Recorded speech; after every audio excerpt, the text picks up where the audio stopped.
Which part of me? I don't know which part of me is real. The one that hides in the room or the one that dares to face the crowd. The tears I shed in pain or the laughter I spread. The household girl that stays in or the lady that walks out in pride.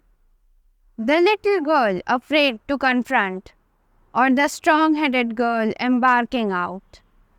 The girl that shies away or the girl who works things out. Sometimes I am a sunflower and sometimes a rose.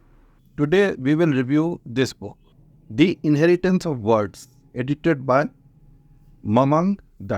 This review is also available in Hindi, but that review is not a translation. So if you want to see it, the link is in the description. This book from Arunachal, the land of rising sun of India, is a wonderful book that brings the writings of contemporary women writers from Arunachal Pradesh in the fields of poetry, fiction, and non-fiction.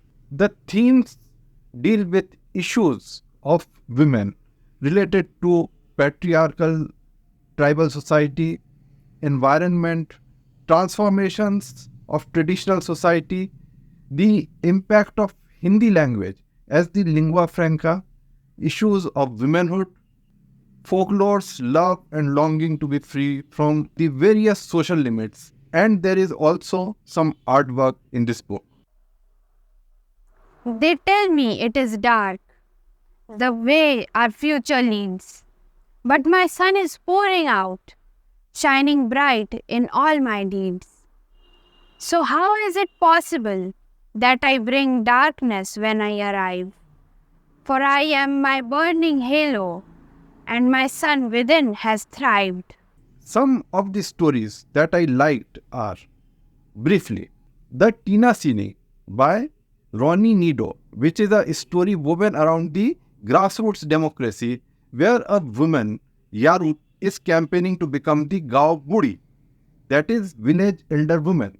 Interestingly, she has not heard about the word feminism. She is not conversant with the urban concepts.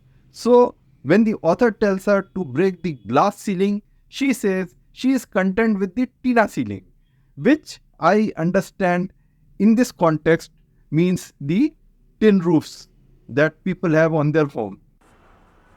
I am a tree. I am soft. I am gentle.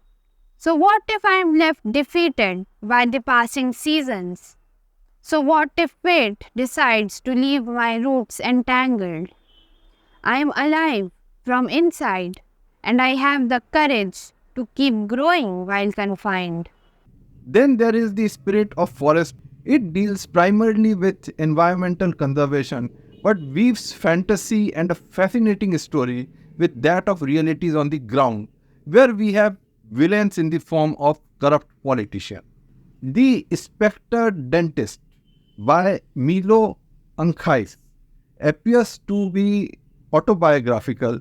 It is about how, having studied dentistry in Bangalore, a metro city, she settles back into her native place and the kind of challenges she faces. Fear of questioning. I fear them because the forces are stronger than me. I fear a tribe who will be angry with me if I defy them. I fear alienation. I fear being an outcast.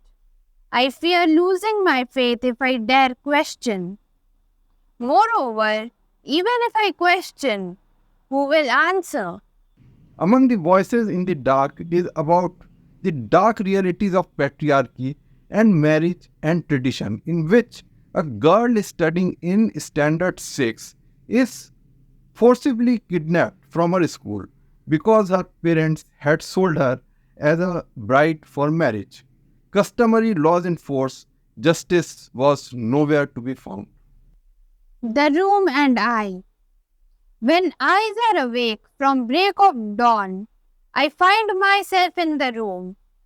Hustle and bustle everywhere, a reflection of my life, scattered and all shattered. Promising myself every night, tomorrow I shall amend. tidy up the mess. But when my eyes open again, things are in the same state. The room and I.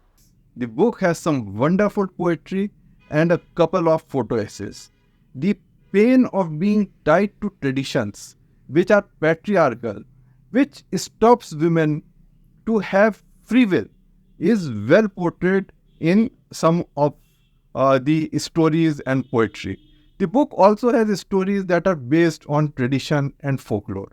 This is a wonderful collection of women's writing from Arunachal Pradesh who write in English and Hindi, though their Hindi works have been translated to English for this book. Thank you for watching this presentation.